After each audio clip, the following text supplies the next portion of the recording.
उन लोगों को पहले प्राथमिकता दी जाए, उनको पहले नौकरी मिले, उनका एडमिशन पहले हो जो सबसे पहले गरीब है। अब एलिजिबिलिटी की कंडीशंस पूरी करने के बाद पहले उसका चयन हो, उसका सिलेक्शन हो जिसकी इनकम सबसे ज्यादा कम है। तो जो लाभ है उन्हें मिले जो गरीब तबका है, जहां इनको सबसे ज्यादा जरूरत है। देखिए, आज कोर्ट में सरकार ने जवाब दाखिल करना था, जिसमें उन्होंने 4 वीक का और टाइम दिया है। इसमें हमारी डिमांड ये है कि जो ऑलरेडी SC, ST, OBC का जो सेट क्राइटेरिया है रिजर्वेशन का, जातिगत आधार पे जो आरक्षण मिल रहा है, उसको हम चैलेंज नहीं कर रहे। हम जो एक प्रपोर्शन है, रेशो है, उसको हम चैलेंज नहीं कर रहे। हमारी इसमें डिमांड ये है कि जो एलिजिबिलिटी होने के बाद, चाहे वो सरकारी नौकरी है, कॉलेजेस हैं या यूनिवर्सिटीज हैं जहां पे नौकरी का या एडमिशन का है, तो वहां पे उन लोगों को पहले प्राथमिकता दी जाए, उनको पहले नौकरी मिले, उनका एडमिशन पहले हो जो सबसे पहले गरीब है। हमने एक इनकम का क्राइटेरिया एस्टेब्लिश किया है कि अगर कोई भी कैंडिडेट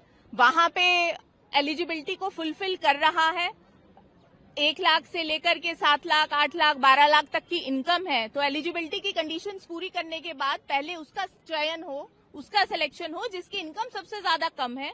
दूसरा, जिस परिवार में ऑलरेडी वो आर्थिक रूप से संपन्न हो चुके हैं, अगर कोई IAS है या फिर कोई दूसरा किसी सरकारी उसमें डॉक्टर है, तो ऐसे परिवारों को चिन्हित कर दिया जाए और उन्हें जातिगत आरक्षण से बाहर कर दिया जाए। क्योंकि देखिए, जब संविधान की रचना हुई, जातिगत आरक्षण इसलिए दिया गया क्योंकि जो उनका आर्थिक हालात थी उसको आगे बढ़ावा मिले, उनकी आर्थिक स्थिति जो है वो मजबूत हो।